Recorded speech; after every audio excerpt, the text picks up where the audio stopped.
好，不知道各位看得到我这个分享画面吗？没有，可以，可以，没有。可以。好，应该没有什么边框什么的吧？都会完整的简报嘛，对不对对，它是完整。？OK，好好，感谢各位哈。那因为今天来宾很多，所以我就不一一介绍了哈，不一一跟大家打招呼了。好，那我们今天就直接开始。那关于这一系列的演讲或者说一个分享啊，我是主要讨论以下10个独立的主题啊。那一开始会先讲一下人工智慧是什么，然后它的应用啊，它的发展到什么程度啊，它到底是做了什么事情，然后可能还有它的局限，我们可能机会在哪里。好，那因为现在的人工智慧，当代的最先进的人工智慧都是用机器学习来实现的，所以我们之后就会跟大家介绍机器学习到底是什么，它是怎么让电脑学会去做某些特定的任务，它为什么需要大量的资料，它背后的道理在哪里，它的局限在哪里？哈，那机器学习里面有很多很多模型，其中特别重要的也就是目前当代人工智慧在用的。也就是类神经网络，或者说深度学习。如果它的层数多一点的话，就变深度学习哦。好，所以我们就会讲说，这类神经网络到底是什么东西？它的原理是什么？为什么它可以这么的厉害，可以找到一些很深层的、很抽象的概念？好，可以让电脑去做这么多特别厉害的事情。好，好，当我们讲完基本的学习基本的模型之后呢，那我们就开始来介绍电脑是怎么去理解这些文字啊，理解的背后的复杂内容，然后它怎么在理解之后去生成各位想看到的回应，生成文字，生成许多程式码，它怎么去做理解跟生成哈？那电脑的模型虽然很厉害，可是它是静态的模型，它在训练完之后，它就不会再改变了，除非你重新去训练它，去微调它。所以，如果要让它做好事情的话，那我们就要再结合动态的知识，也就是我们第6个部分，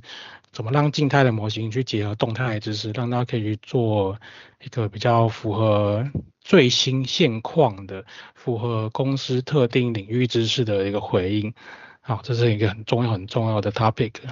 那当它可以结合外面的知识之后，它就可以做出更厉害的回应嘛。哈，那我们希望它可以做出的回应，不是只有一问一答，我们希望它可以开始做推理、做规划，它可以处理更复杂的任务。这个任务可能需要更长的时间，需要很多步骤啊，它能够推理，能够规划说我第一步骤做什么，第二步骤做什么。好，那当它可以做推理之后呢，它总算可以开始扮演一个所谓的代理人 agent，AI agent。这个 AI agent 的意思是说，我把任务交给他之后呢，他就帮我去做了，去帮我去规划步骤了，帮我去执行每个步骤了，这才叫代理人嘛，不然他怎么帮我们代理，对不对？哈，他这个需要推理，需要外部的知识，需要能够操控外面的一些状态，例如说呼叫 API 什么的。好，那个就是代理人。当代理人慢慢的实现之后呢，我就想说，这个人工智慧是不是一定要在云端上面？在云端上面有很多好处是没有错，它可以快速运算，它可以节省大家的资本开销。可是它有些问题，就是我们在有些情境下面呢，不是每个情境都有非常良好的网络，不是每个情境都有非常快速的稳定的网络。那当我们没有云端之后呢，人工智慧怎么在边缘装置上，特别是低资源的装置上，怎么去进行它的工作？哦，这其实是一个很大的挑战，因为各位很清楚，这个低资源的装置上面很多限制嘛，CPU 不够，RAM 不够，哈，甚至也没有 GPU，那怎么办？好，那当人工智慧可以到边缘装置上之后，那我们就会想说，哎，那他做的事情是不是不要只是做纯软体，他不要再只是一问一答，不要只是处理文字，他可不可以做一些实体的任务，例如说自驾车，甚至机器人，好，他开始可以跟外面的实体的世界开始互动，可以去改变外面世界的状态，哦，这个就是实体人工智慧。所以这整个 talk 有10个系列，就这样一路这样讲下来哦。好，那我们的听众，我知道许多听众其实可能他的专业是在其他地方哦，那可能对于这个 AI 这边的了解可能之前没有划线在这边。那我们不会期待每个人都有这个机器学习的相关背景，有 AI 的相关背景，不会假设这样子的背景哦。但是我们会希望说，至少大家对这个是有兴趣的哦，即便你没有相关背景也没有关系，因为我们会把这个整个系列都讲得非常的浅显易懂，尽量用白话方式去讲它背后的主要概念。那我们会避免去讲一些很复杂的数学式什么的，尽量避免这样子。我们希望这个是一个对大部分人都是一个友善的、容易懂的一个内容。好，那大家应该是要对这些人工智能应用场景有点兴趣了，才会想来听这个嘛，听这个 talk 好。包含人工智慧的应用场景，它人工智慧要解决什么问题，那它有什么核心的技术原理，让它可以实现这些很厉害的事情哈。然后它有什么特性哈？那这些特性我要怎么应用哈？该怎么去选择呢？它的特性去做什么特定的事情哈？那当然我们不是只有看正面的，要看负面的。它有些局限，它不是一个很万能的东西，它有很多很多局限的。好，那有一些技术边界在那边，它没办法执行所有的世界上的所有任务，它只能处理某些特定任务。好，至少在目前是这样子。好，那我们希望这一系列讲完之后呢，我们可以对人工智慧未来会有什么影响，我们要怎么去跟它应用啊，跟它合作，有一些更深入的了解。好，这是主题跟目标的受众。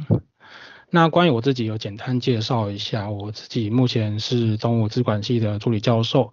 那我在台大电机拿到博士学位，台大资工拿到硕士学位。好，那在纽约 IBM Watson Research Center，这是算是 IBM 的全球研究总部，它在人工智慧的历史上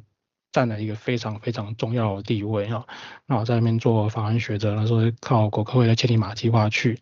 好，那我除了学术研究之外，其实我在业界做了一段时间呢，我做了大概19年的业界的工作。好，那我的研究计划呢，跟产学合作计划都是在做自然语言处理的。所谓自然语言处理，是讲说电脑怎么去理解文字，怎么去阅读文字，怎么去书写文字，然后它可以做很多智慧型的文本处理，哈，包含问答什么的，那个都算自然语言处理的范畴。好，那我参加了一些学会啦，那特别是中华民国人工智慧学会 TAI 跟中华民国自然语言处理协会ACLP 好，那这个是终身会员。那我也担任过一些论文的审稿的委员，包含 IEEE CI 这个就是人工智慧研讨会，好，还有 AIoT 这个是人工智慧物联网研讨会，还有 ICC 是电脑网络的研讨会等等，好。好，那右边是我的个人网页，还有 QR code，大家如果有兴趣的话可以去看。好，那这边就不再多介绍了。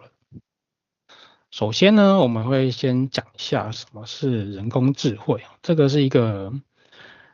被滥用的词，它也是一个非常热门的词，它也是一个最接地气的词，但是它这个词本身是有一些问题的有些问题好，当我在2015年从美国回到台湾的时候，跟我们台大电机系的，就是我的老师，他主持的实验室，我跟那边的学弟妹报告，跟老师报告说，未来大概45%的美国的工作可能会受到人工智慧的影响，甚至可能被取代。这是2015年的事情。2015年那时候人工智慧还不是一个很热门的词，甚至很多人还没有听过人工智慧。当时人工智慧大概只有发展到可以用电脑去分辨图片分辨这是个猫的图片，这是狗的图片都是还不是很热门的不过那时候已经有一些研究报告讲说这未来会有很大的影响所以那时候我就想说，好吧，这个看起来好像是很重要的，而且我也相信它确实是很重要的所以那时候我就决定来投入这人工智慧，就开始做 AI 的研发，然后用 AI 的工具那时候其实也没有什么 AI 工具，很多都是要自己手工去刻的例如说当时的 TensorFlow 1.0那时候还是非常非常阳春的工具然后还有另外一个就是要去买 AI 买 AI 的股票。那时候台积电大概是100-200块那时候我就跟我太太讲说，这个未来一定是非常重要的，所以我们就花了不少钱去买台积电股票，200多块的时候买到现在2000多块，中间都没有卖好，所以在这个时代去了解人工智慧，其实还是蛮有好处的嘛，对，因为这个对我们的那个社会，对整个工商业影响超级巨大哈。那它影响很大，所以我们如果打不赢它，就加入它吧。好，那最近呢，我们看到一个新闻这个是最近的新闻，人工智慧可以自我发展，无需人类介入。这个是 Anthropic 的 co-founder，Anthropic 是在人工智慧领域一个最重要的公司之一它可能是最重要，因为目前的最厉害的模型是 Anthropic 这个公司提出来的，不是 ChatGPT 目前 Anthropic 是打赢这场仗的，在目前也许3个月之后不一样，但是目前它是最厉害的。好，那他的 co-founder 讲说，目前人工智慧的发展已经可以发展到，他可以自己去改变自己的模型，他可以自己训练，他可以自己去设计他的训练的这个平台、训练的过程他可以自己去发展、自己去改进，这个过程不需要人工介入，这个是真实存在的，它确实可以自我发展，因为其实我们在建立人工智慧模型这个过程中呢，其实这个过程不算是真的那么的复杂，其实没有真的那么复杂第一个它需要很多算力那你可能机器买给它那需要很多资料，那你资料帮它准备好那当然它的模型需要研发，它需要去改变它的模型架构去设计模型架构等等但这些其实也是人类的研究者、研究学者或者是那些工程师们去做许多的实验去反复迭代，看看这样做好不好，那样做好不好。这个是一个实验的过程，实验是可以被人工智慧去做的，人工智慧可以自己设计各种实验所以人工智慧确实可以自我发展，无需人类介入，只是说它模型训练完之后，还是要去人类去帮它放到某个机器上面，让它去变成一个真的可以操控外界状态的一个实体的 AI， 才有更大影响力但是至少从模型的角度来看，它确实是可以自己发展的，如果给它一个适当平台。好，那这个就是回应到上面这张图了你看右边第三个，人工智慧开始可以来调整或是操控另外一个人工智慧，然后他们就可以合作，那个就是可以 agent 的合作，人工智慧代理人的合作那他们可以合作之后他们的影响力就是以前的指数级上升它不是一个单一模型，它指数级上升，它可以处理更复杂的任务，这时候就更有机会去取代人类，或者至少去做很多人类原本在做的事情但是我们重点其实不是在探讨这个社会问题或是这个哲学问题，然后我们还是回到它的技术面上来看好，那我们看那些人工智慧的公司，他们怎么讲，他们用人工智慧这件事情根据这个 Spotify 执行长 ，Spotify 是一个很著名的音乐串流，就是说你可以订阅音乐每个月都可以听很多音乐的那个歌什么的他们执行长就讲说，他们公司内部最资深的、最厉害的工程师们，在今年甚至都没有在写程式码了，他们都不用写程式码了因为都是 AI 生成那刚刚那间 Anthropic 公司，就是目前当前最厉害的 AI 的公司他们的负责人也讲说那 Cloud Code 的负责人也讲说，他们公司内部的所有程式码现在几乎都是 AI 生成的，工程师不需要再写程式码以前我们写了这么久程式码像我自己写了大概30年的程式码，那我最近开始也是几乎不再写程式码了，我都尽量让 AI 写。这个不是偷懒，而是说这整个工作模式已经发生了根本性的变动所以也就是我们说的典范转移，整件事情已经完全不一样了。我们开始从写程式的人变成是叫 AI 去生成程式码，然后我们去监督它，去指挥它要做什么事情的人了。我们已经变成 AI 的管理者，而不是动手的那个人那这件事情其实很重要，因为 AI 的程式码的生成速度跟品质高于人类，已经显著高于人类了。我们甚至应该避免自己手动去写程式码，因为人类写程式码真的是错误百出，许多情况下真的错误百出，因为人类的大脑的处理能力其实是很有限的，我们没办法思考到那么周到的那么各种状态就是没办法而且电脑训练的确实很好它确实可以做到这件事情，可以做很好。那因为写程式码已经从人类变成让 AI 去写嘛，对不对？好，那所以求职者，那些软体公司的求职者，他可能就会去问说，哎，我来你这家公司，那我可以拿到多少的运算资源？我可以有多少的 AI 的这个资源，可以让我去用 AI 写程式码？因为如果你没有给他 AI 资源，他没办法用 AI 写程式码，那他在工作产出，他甚至整个职涯的这个成果的这个累积哦，都会受到很严重的影响哦，所以他就问说，哎，如果我来你们的公司，你可以让我有多少的 AI 资源可以让我去写程式码，让我去做文书工作等等的。好，那黄仁勋也讲啊，黄仁勋大家知道吗？NVIDIA 的老板，他讲说，NVIDIA CEO 然后他就讲说，如果一名年薪50万的工程师，他在人工智慧上面花了钱哦，也就是叫人工智慧做事情，因为那个需要钱嘛，他花了钱，如果没有他年薪的一半，他会感觉非常震惊，因为这代表什么？代表他没有好好利用的资源，然后甚至他可能也没有认真在工作。当然这个衍生另外一个问题啦，一个题外话就是，会不会一些员工只是单纯的为了烧资源而烧资源哦，他其实没有认真在做事情，那这是题外话，是另外一件事情了。好，那我们回到这个人工智能的历史，好，那刚刚讲现况，好，让大家知道这个现况它发展到什么程度了。那我们回到这个历史，我们简单讲一下历史，我们这边不是历史课，但简单讲一下，人工智慧其实不是最近才突然蹦出来，它不是最近几年才突然从零到一啊，从无到有，不是，它其实发展很久，从80年前，大约80年前，将近80年前到现在，已经持续发展很久。哈，从1950年开始就已经有所谓的图灵测试，这个在 computer science 这个领域是非常非常有名，它甚至是一个人工智慧的一个起点。有人把它视为人工智慧起点，就是图灵测试讲说我们怎么去判断这个电脑有没有智慧，有没有跟人类一样的智慧，特别是跟人类一样的智慧。那做法就是我们有一个提问者，我们就问问题的人那就在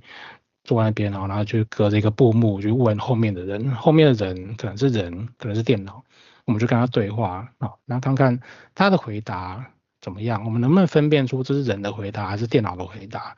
用这个方式来判断电脑有没有智慧。如果说我们没办法分辨这个回答是人的回答还是电脑的回答，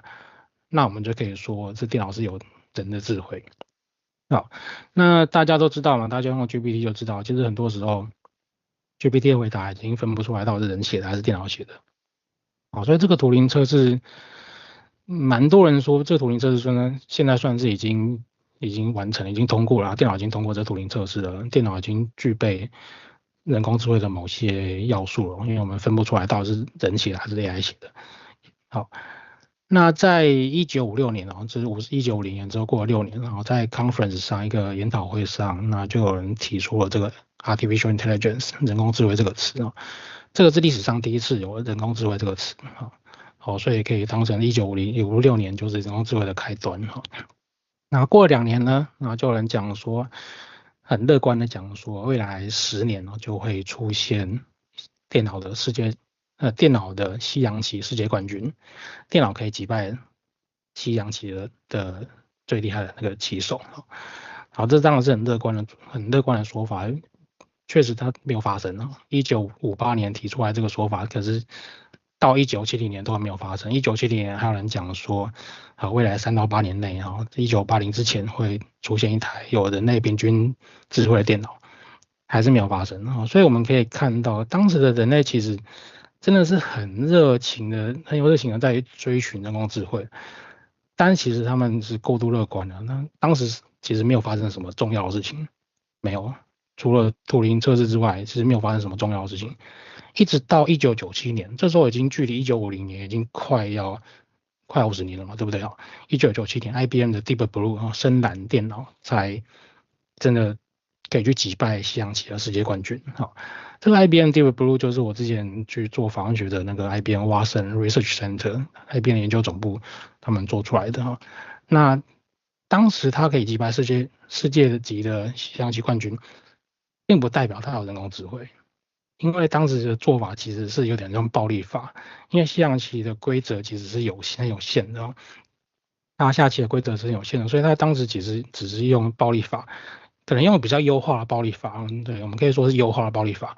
啊，他去做，我到底要下这一步比较好，还是下那一步比较好？他就全部都盘点在某个范围内盘点，然后可能看未来的4步、5步之内会发生什么事情去盘点，然后就选一个比较好的做法。所以你说这个算是一个很聪明的做法吗？可能不能算，但是它是有效，它确实在西洋棋这件事情上面击败了世界冠军但是他没办法做其他事情。所以你说这个算不算人工智慧？这个是有待商榷的嘛。他只会打西洋棋，他不会做其他事情，也不会下围棋。好，这1997年的 IBM 的深蓝好，那到了2011年再过了大概10几年IBM 又推出了一个叫 Watson 的一个算是人工智慧的机器。它做了什么事情呢？它可以在益智问答这件事情上面打败人类，那拿到了第1名跟100万美元。我们这边当然没有去秀它益智问答是什么题目，但是我们可以看到100万美元，这个不是一个小数目在当年不是一个小数目嘛，对不对？毕竟那是2011年，现在可能相当于也许1000万美元所以它一定有挑战性那这个电脑可以在这个问答比赛上面赢人类，那它其实是因为它后面有很大的资料库，很大的资料库，然后它用一些所谓的人工设计的规则，它用许多人工设计的规则，我们用专业术语讲说这是 heuristics，用许多人工设计的规则去看我这个问题呢，它可能提到什么关键字呢？这关键字提到它的词性什么？它是名词、动词然后它是跟什么词有相关联那我用这些人工设计好规则去资料库里面找相关的线索，然后找来之后再给每个线索用人工设计规则去给它估计它的分数、相关性分数，好，那再丢出去，说哎呦这个是答案，好，那它算人工智慧吗？也很难讲的，因为它就只是问答，它是一个客制化的机器，客制化的问答机器，那它不会做其他事情，它甚至需要很高很高的维护费用，因为我刚刚讲它的规则都是人工建立出来的，人工客制化的规则所以它算不算是一个人工智慧，这个很难讲因为它就只会问答好，那到了2015年呢，总算来到一个很重要里程碑了这个里程碑讲说，微软的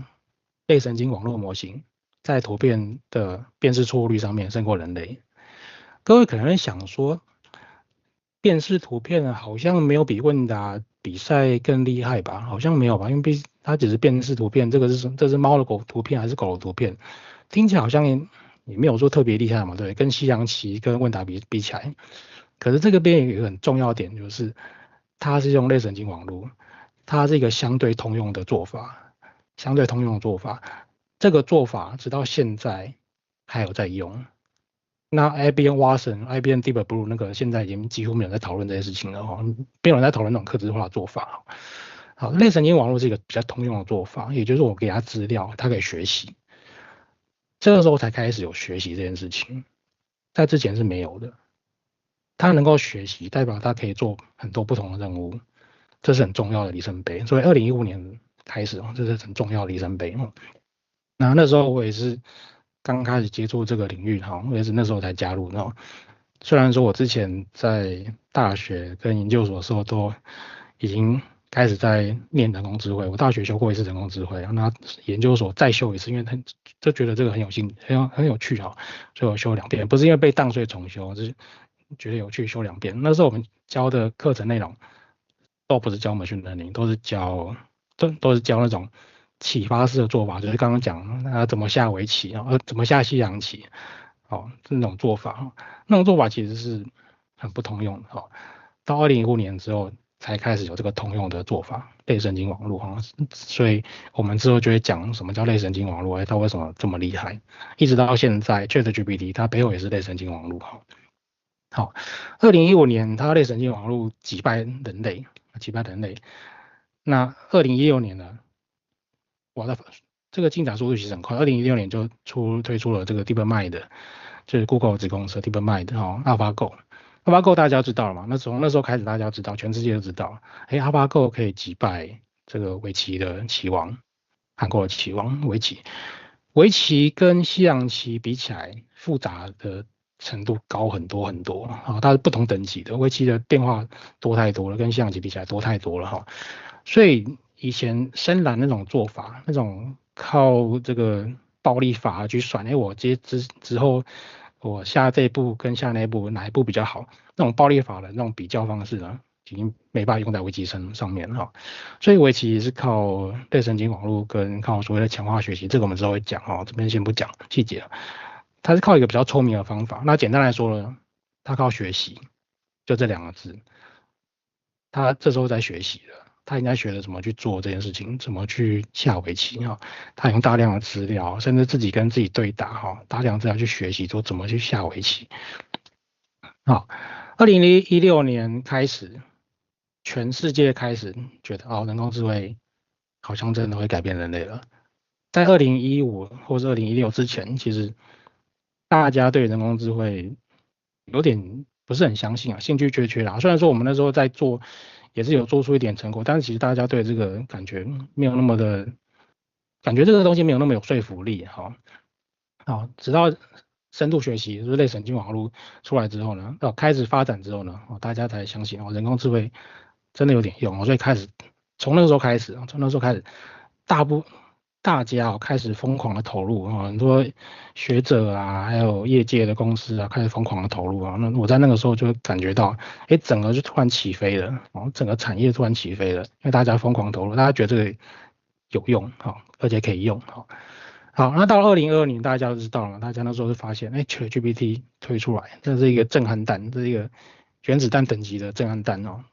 它真的很厉害，它是一个过往从来没有想到，你想不到会有这么厉害的模型可以回答你的许多问题而且它的回答方式呢，非常的自然。简单来说呢，就是它学会了人类怎么讲话，他学会了人类怎么讲话，所以你看到我从2015年之后就开始用学习这2个字了。2015年之前我都没有用学习这2个字，因为他们没有在学习，都是人类去刻那个规则好，到2015年之后才开始用学习这2个字，学习让人工智慧去做许多任务，甚至是很复杂的任务，好像 ChatGPT 它可以讲很复杂的回应那2022年之后呢，大家就更疯狂的投入开始投入很多钱一开始可能没有投入那么多钱，只是投入一些研究的人员进去在2025年之后呢，美国政府就讲说，他要投资5000亿在这个星际之门计划 （Stargate 计划）上面那这个计划呢，堪比曼哈顿计划。什么是曼哈顿计划呢？这个是在1942年到二战结束那美国政府花了$20亿，差不多相当于现在的$200亿。他做什么？就做原子弹那大家知道原子弹投在日本那所以后来就让这个二战提早结束可以救了无数的人跟省下无数的钱它当然是一个超级重要的计划，曼哈顿计划。那星际之门计划有人把它跟这个曼哈顿计划做对比因为它也是花了非常多钱，想要做出一个跨时代的、具有震撼弹等级的一个成果他花$5000亿，打算4年花$5000亿那打算第1年就先花$1000亿去做这人工智慧的基础设施的建设，包含一些算力data center 资料中心GPU 等等晶片什么的，去把基础建设做好因为电脑要学习其实是一件很贵的任务，很贵的事情。电脑要学习其实很贵，它要很多算力，很多资料这我们后面再细讲。好，那总之星际之门计划代表了这个人工智慧呢，它已经到了一个新的里程碑了，大家认同它，大家相信它，而且大家愿意投入非常非常巨额的金钱进去，要把它实现那这是一个正面循环，你越投入它就越好，因为这么多人投入它就有更多的机会去找到更好的方向去改进它它就越来越好，那大家就更继续投入这是一个正面循环。那这个东西呢，也造成电脑记忆体飙涨数倍，我想贵公司应该是很有感觉因为贵公司可能需要买记忆体嘛，对不对因为人工智慧需要应该说现在人工智慧，现在的这个类神经网络人工智慧，它需要 GPU 去做平行运算，大量的平行运算。GPU 本身做运算，可是它也需要记忆体，因为资料放在机体里面，从机体里面把资料拿出来，然后去做 GPU 运算。那机体不是一般的机体，是 HBM 高频宽的机体它才可以快速的做大量的资料运算那个东西其实据说是比较赚钱所以它会排挤到一般的机体的产线，因为公司觉得我应该做比较好赚钱的 HBM 的那种高频宽机体，而不是做一般的 DRAM 嘛。所以 DRAM 的产能就受到影响，所以它是开始飙涨，价格飙涨了4-5倍吧。从去年年底开始到现在，飙涨了4-5倍。一般人的 PC 可能原本可以买16GB 的，现在可能要想一下，买8GB 的好像也有点贵了，开始有点退化到以前。机体飙涨据说那个星际之门计划用到全球40%的记忆体，要用到大量记忆体所以不是只有星际之门计划，一般的像 OpenAI 啊，像刚刚的 Anthropic 那个 AI 公司，他们都需要买大量的 GPU，那其实都会排挤到一般的记忆体的产能。那这边再简单讲一下当代的人工智慧应用范例，这个其实有些人可能知道，就 Midjourney 它会画图片，像右边那张图，不知道各位分得出来这个是电脑画的还是人拍照的吗？你可能分不出来这个是电脑画的，这是 Midjourney 画的它的光影、它的头发的细节什么的，跟电脑拍照跟人类拍照其实没有两样，它完全可以掌握光影在什么地方来。会产生什么样的效果头发会有产生什么样的效果，然后阴影在哪里人类脸上的皱纹应该怎么画，它都已经可以完全掌握了那这也是靠学习得到的能力那这个已经可以取代许多的艺术家或者一些专业的绘图师那么可能在做游戏的在做平面设计的，已经取代他们许多工作了他们受到非常非常大的影响。好，那另外一个重要的是 AlphaFold，这个是在生物学的一个重要突破，它解决了生物学界50年来的一个难题，就是怎么去预测蛋白质的结构，怎么去预测 DNA、RNA 跟一些化学分子之间的交互作用那这个可以用在新药开发，用在疫苗设计，用在疾病的研究这是一个非常非常重要的人工智慧的成果，然后因为它太重要了，所以他们的开发者也就是 DeepMind 的那个主持人跟其他人获得了2024年的诺贝尔化学奖也就知道真的是非常重要的成果。那另外一个就是 Claude Code，Claude Code 就刚刚那个 Anthropic 公司开发出来的一个人工智慧的工具，它可以替代软体工程师来操作电脑，来读取那些程式码来修改程式码安装软体套件，全部都电脑自己进行，人类不需要动手，人类只需要给指令，讲说我要干嘛，然后这个 Claude Code 自己去帮软体工程师做刚刚这些事情，它不是只有一问一答，它可以去控制电脑，开启档案，安装套件，安装软体套件还有执行指令。那这个就衍生出来大家知道的 OpenClaw 龙虾之前很红龙虾，你可以养一只龙虾，然后帮你做各种那个助理的工作，帮你开启 Gmail，帮你回信，帮你设定行事历帮你去订什么餐厅什么的这是 OpenClaw 衍生出来的一个成果那刚刚那些公司呢，他们其实就靠 OpenClaw 这个工具，然后让软体工程师不用再写程式码，软体工程师开始只要出一张嘴。在以前我们讲说出一张嘴写程式是一个负面的形容但现在变成是一个正面形容。你要能够出一张嘴写程式，你才是一个好的软体工程师，因为你的产能会是原本的10倍甚至100倍甚至有人讲1000倍跟一般平庸的软体工程师比起来。厉害软体工程师可能现在跟他们底层软体工程师的差距是可能上千倍的，因为这个效率差很多，差非常多，品质也差很多好，所以 OpenClaw 是一个软体工程界一个非常重要的划时代的成果，它让软体工程师的工作完全改变了。那最后一个当然是 Tesla， 大家都知道了这个自驾车但自驾车现在已经做得很好了。我前几天还有看到它在山边跟人家会车的这个影片，就是山边那个路很窄哦，对你右边可能就是一个山壁哦，然后不小心就撞到山壁或者掉下去哈，然后前面有个车子开过来哈，那他会车，他很清楚你的车子要往前走还是倒退，然后停在一个比较宽的地方，然后让对方车子先走，然后你再开过去，全程不需要人去动手。它可以做到完全自动的，在非常困难的情境下去做到山边的会车，这个即便是一般人也不见得可以做到的事情哈，他已经可以做到，我觉得他做得非常好。好，虽然说我觉得他可能在台北市不见得真的可以应付这么复杂的情况，但是山边那种情况是他可以训练的，因为山边这种情况其实蛮常见的哈，可能在国外什么的蛮常见。好，但至少他做得还不错。好，好，那我们回到我们的今天这个 talk 的标题哦，到底什么叫人工智慧？人工智慧是能够解决某些复杂问题就算智慧吗？好像不一定哦，因为我们之前看这个，它能够下西洋棋，你可以说它叫人工智慧吗？好像很难讲嘛，对，好，他会回答问题就叫人工智慧吗？就叫智慧吗？这个很难讲哈、哦，还是说他要具备某些自我的意识哦、情感、创造力才算人工智慧？有的人是这么觉得哈、啊，这是看你自己的定义，我们这个没有一个绝对的定义哦。人工智慧发展了那么久，我觉得这个人工智慧这个词大家还没有一个共识，到底什么叫人工智慧哦？那甚至我们再退一步讲，什么叫智慧？有的人像佛教会讲说，超越表象与成见啊，对宇宙的这个人生的真谛啊，有一个彻悟，很深刻的领悟。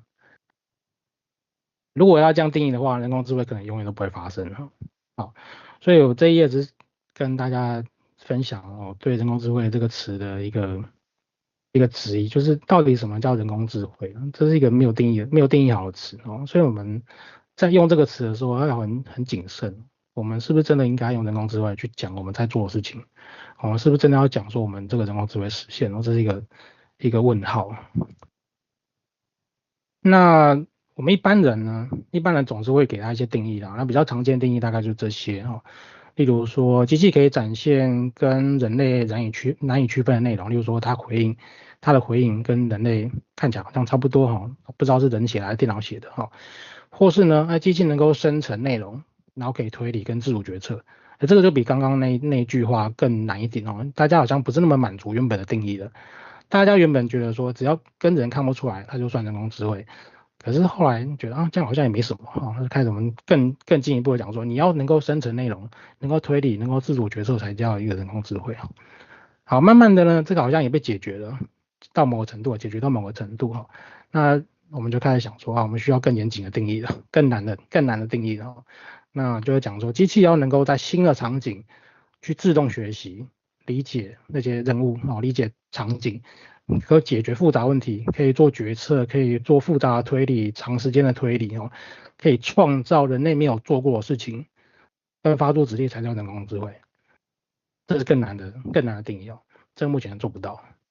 这件事情目前做不到。新场景跟真正的创造目前还不存在。刚刚那个画图，那是模仿人类画的，那是模仿人类的照片，它还没有真正的创造哦。所以第三个定义目前可能还没办法实现。好，所以我们在讲人工智慧的时候，我们会回答一个问题，就是我们不要去管那个名词的哲学定义啊，我们真不是哲学课，也不是历史课，我们回答一个最根本的，就是它到底解决什么挑战哦？这个是 Elon Musk 面试会问的问题啊，这是新闻上有报。这张图这个表情看起来有点那个，但这个不是 AI 生成，它真的是这个表情哦。他就讲说，你在面试的时候你要讲你处理过最难的问题是什么哈？那你又怎么解决问题的？好，所以我们就回到这个根本的问题，就是它到底解决了什么挑战？我们不问哲学问题，我们不问它的哲学定义，我们就看它解决什么挑战。啊，所以接下来就讲人工智慧的考题是什么？这个在人工智慧的发展历史上非常重要，因为我们做电脑工程师哦，这个 computer science，我们在开发一个新的模组、新的演算法的时候，我们必须证明这个模组、这个演算法、这个模型，它可以做到某些效果，它可以解决某些任务。那这个是 benchmark，例如说它可以正确回答问题，这是一个最简单的 benchmark 哈。他能不能正确的推理，这是一个 benchmark。所以我们就看到底他考过哪些考题。我们把一些考题比较有代表性的考题列出来，我们看看他考过哪些考题，他通过哪些考题。那我们借此来判断人工智慧到底是什么，他到底会做什么事情，什么事情还做不好。那这些考题呢，就是研发人员来量化他们的模型到底做到什么程度啊，来做客观的评估，而不是主观的讲说，我觉得这个像，我觉得这个不像，不是这样子。他用一个客观的量化指标，去看看，这个模型啊，到底能不能回答一些需要有丰富知识才可以回答的问题，或者他能不能做到复杂的推理。因为有些题目，各位以前念书的时候有遇过一些题目，需要你复杂推理嘛，需要考虑这个考虑那个，才可以决定，我要做怎么样的运算啊，怎么样的证明啊，很多步骤才可以拿到答案，然后做那样的推理。还有任务执行能力，就是这个人工智慧这个模型，它能不能决定说我现在要开哪个档案，要修改哪个档案，要写出什么样的结果，才可以完成任务啊？我们就考它这些事情。好。那这个还有一个重要的目的，就是他看看他能不能在特定的业务场景去满足他的独特需求。例如说，这人工智慧能不能针对金融业的某些，例如说怎么核销啊，怎么帮客户修改账号等等这种特定的领域，他能不能做好那些特定的事情？这件事情很重要，因为一个人工智慧，它如果只是会做很通用，就是样样通什么都样样松什么都会做一点，但是什么都做不好，这样其实是没有用的。我们希望它是至少某件事情可以做很好，然后那件事情人类可以不用再插手，这其实比较有意义而不是说每个事情都做过60分但没有一件事情可以做到80分甚至100分，这样不太好。所以我们看看它是不是可以符合特定场景。所以我们的考题很多都是针对特定学科，例如说针对物理、针对生物针对金融针对城市设计之类的那种特定领域的考题。好，那研发工程师拿到这些考题之后呢，就去考人工智慧的模型，那看看它到底是不是有所改进，这样他才知道我要调整什么参数，我要调整什么模型，然后模型的架构需不需要再重新设计，这是他们的指南针。没有这个考题就没有人工智慧，没有这个考题就没有人工智慧，因为他们没有个指南针跟他讲说，我到底怎么样做才对。整个 computer science 很多时候都是用考题来决定我要往哪边走的。考题又考过了，代表我这个改进方向是合理的，代表我这个新的训练资料是有用的，新的架构有用如果考题考不过，那这个人工智慧模型就会被丢掉，会换一个新的做法所以我们就用在判断它到底有没有实质改进那除了上面这些能力之外呢，我们要判断它的速度跟算力需求例如说，我生成第一个字要多久？不能说生成一个字要10分钟，这样即便它很厉害，可能也不是那么有用还有每秒生成几个字，它回应的速度够快那需要多少个词源头？这我们之后会讲 token 就是它会不会做一个任务需要用掉100万个 token？那这样我那个钱花太多也不行它是可以言简意赅的，简单几句话就跟我讲答案，就跟我讲怎么做，而不是讲长篇大论自己推理半天才会做那个任务，这样也不行所以人工智慧的考题就是看它能力跟它的速度跟它的算力需求第一个考题就是 MMLU 上面这个它的缩写叫 Massive Multitask Language Understanding这是一个很常见的学术评测考题它就是涵盖57个学科来测试这个知识的广度跟深度。57个学科够多了吧？对，57个科目我想一般人也不见得可以回答57个科目的问题嘛，对不对所以如果这个人工智慧考题，它可以通过这57门学科的各种问题，那我们应该可以说它具备相当程度的知识广度跟知识的深度对不对那我们来看看其中一个考题下面这个问题范例，这大家可以自己看一下，我就不细念大家可以自己看一下。那他是讲说这个甲状腺癌接受某种手术，那手术中呢发现了某些血管好像有需要特定的处理然后而且我又经过一些血液检查，发现他的血液的钙浓度怎么样那所以我们接下来就要推测它到底是哪个血管问题。这个考题我不是生物学，但是我也觉得我不是生物学的专业但是我觉得这个有点难度嘛，对不对哈？大家应该觉得这有点难度。这个对于模型来说，现在已经不是问题了。目前的排行榜最高分是93.9分，这已经打败人类了。这已经打败人类，我们这可以看到它的分数演进，这是 MLU 的分数演进，从2021年开始，一开始是20%，20%算是大家觉得差不多可以，差不多的水准，应该人工智慧可能没那么厉害嘛，20%的准确度不错了哈。这是2021年的事情，后来到2024年已经到了90%了，大家可以知道这个进展速度是真的是非常非常快哈。那上面有美国、欧洲跟中国的各自的进展速度，美国是目前还是最厉害的，然后欧洲在赶上，中国是比较后来才开始加入的。那为什么这个图只到2024年呢？因为2024年之后呢，大家觉得这个指标没什么用了，因为对于人工智能来说这太简单了，它不止打败人类，而且就是已经90几的那个准确度了嘛，对不对？好，所以后来就会开始做另外一个版本 MMLU Pro。我们发现本来那个题目太简单了，我们刚刚可能心里想那已经有够难了，对，可是那对人工智能来说太简单了。为什么简单呢？它可能只有4个选项，所以它可能在过程中也许会不小心猜对，1/4的机会猜对嘛，对，好，所以这可能会高估它的水准。他拿到90分，但是其实搞不好他只有75分的程度，有可能，因为他可能会猜对，包含猜对的情况。而且那个不需要推理，不太需要推理应该也不是说它需要一定程度推理，可是不多了哈。那所以我们现在就把这个题目变更难，它需要更多步骤的推理。所以我们这边就给一个范例啦，一个问题的范例 MMLU 这个 benchmark 的范例这个已知有个方程式那其中一个整数解是这个请问这个方程式的解里面呢，要使得某个条件是负数，而且 m 最小一个一组解，那这 m 加 n 的值是多少？这个其实是需要蛮多步骤才可以去解出来的你首先要知道某个方程式然后要可以去拆解这个方程式里面这些变数的值它需要一些蛮多复杂的步骤才可以解所以这比较难那因为本来 MMLU 呢已经算是饱和了那所以我们换这个 MMLU Pro。那这个人工智慧拿到几分呢？就差一点点，但是还是很厉害到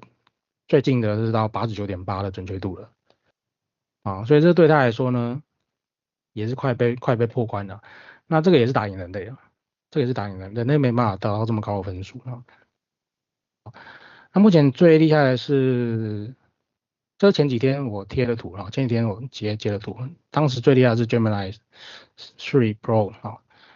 现在可能换另外一个人换 Anthropic 的另外一些模型，那前2天发布的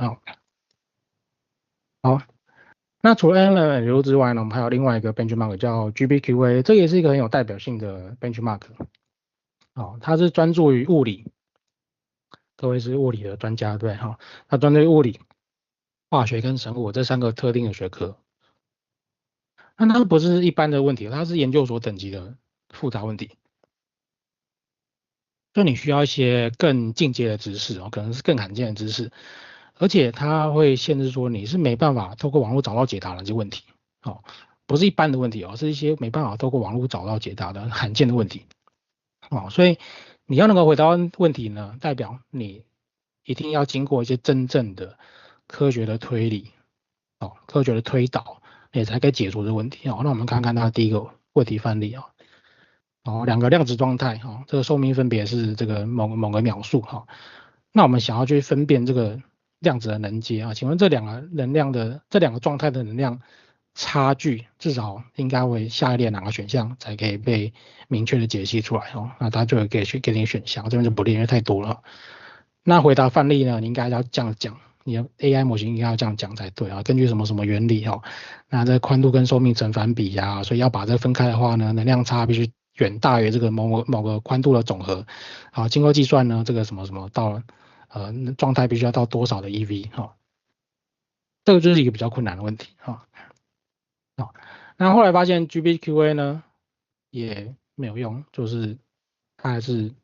可以轻松答对。最近的这个 Gemini 3.1 Pro 呢，已经到了94%的准确度了。这个还是没办法去正确的去判断它到底够不够厉害，因为这对他来说太简单了。好，所以我们就找了这个 GPQA Diamond 好，所以我们就把 GPQA 整个 benchmark 里面最有挑战性的那些问题啊挑出来，198道最难的问题挑出来那我们去用人工去看看，这些问题是不是专家也很难去解答？好，他有答案，但是专家很难解答，我就把它挑出来就发现GPQA Diamond 的也是，我刚刚讲错，这个 GPQA Diamond 下面这张图是 GPQA Diamond 的，是比较难的，因为 GPQA 那个已经太简单了，所以我们这边放了这个排行榜是 GPQA Diamond 好，所以对 AI 来说，这也是可以轻松作答，94%的准确度。好，所以我们看到刚刚这两个范例呢，就知道传统的评量基准已经在2023年，然后2022年、2022、2023之后呢，已经算是饱和了。对 AI 来说已经不是问题了已经不是问题，那大部分都已经超过人类的水准。你看中间那个100%这条线，这张图上面有个100%这条线，有一个横线嘛，黑色的虚线，那个是人类的水准，黑色虚线是人类水准那你可以看到这个 AI 模型在各个 benchmark，在每一条曲线呢都是一个 benchmark，各个 benchmark 在什么时间点超过人类我们大概讲2018之后就开始有些超过人类对，最上面蓝线，最左边蓝线是图片辨识就辨识这个图片是什么猫还是狗还是潜水艇之类的那个在2015年就超过人类了，就我一开始讲那个微软那个里程碑那后来在20212022之后呢，很多那些问答题目呢，对 AI 来说都不是问题了，都超过人类了好，所以我们就需要一个新的评量指标好。新的评量指标就是这个 Math Arena，这是其中一个嘛，有很多新的评量指标那这个 Math Arena 是来评估这个大语言模型，就是我们现在 AI 背后的那个模型它在数学竞赛数学奥林匹亚这些顶尖的数学比赛里面它的推理能力那我们这个会用未受污染的，所以未受污染就是模型不可能看过这个题目，因为我这个题目可能是今年才出嘛，那我今天就拿来考它。它在训练过程中是不会看过这个题目的我们避免它在训练过程偷看到这些题目所以我们用最新的题目来考它那看看这个 AI 到底能不能正确解题那除了正确解题之外，看它的证明写作能力，包含它的解题的简洁性因为我们做数学题目，它需要证明需要证明那证明过程中简洁跟不简洁反映了它的掌握能力，对这个数学定理的掌握能力还有计算难易度，它是不是透过很复杂的那种很难看的计算才做出来，还是说它可以很轻易的掌握某些特定的重要的解题技巧很轻易就把它解出来了还有它的这个证明过程是不是可以让别人一看就懂不会写长篇大论不知道写什么然后还有它的多样性，它是可以掌握很多样的定理，因为有时候解某些题目需要很多种定理一起用然后它能不能适应新的题目那下面就是一个范例就给他一个方程式问他这个两点到原点的距离平方和是多少？这看起来很简单，其实我看那个解真的是很复杂，所以我就不列出来那个解真的很复杂毕竟这是顶尖数学竞赛的题目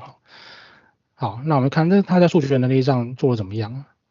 好，他就没有刚刚那么厉害了，我就发现最强的是 GPT 5.5他拿到了82.7分，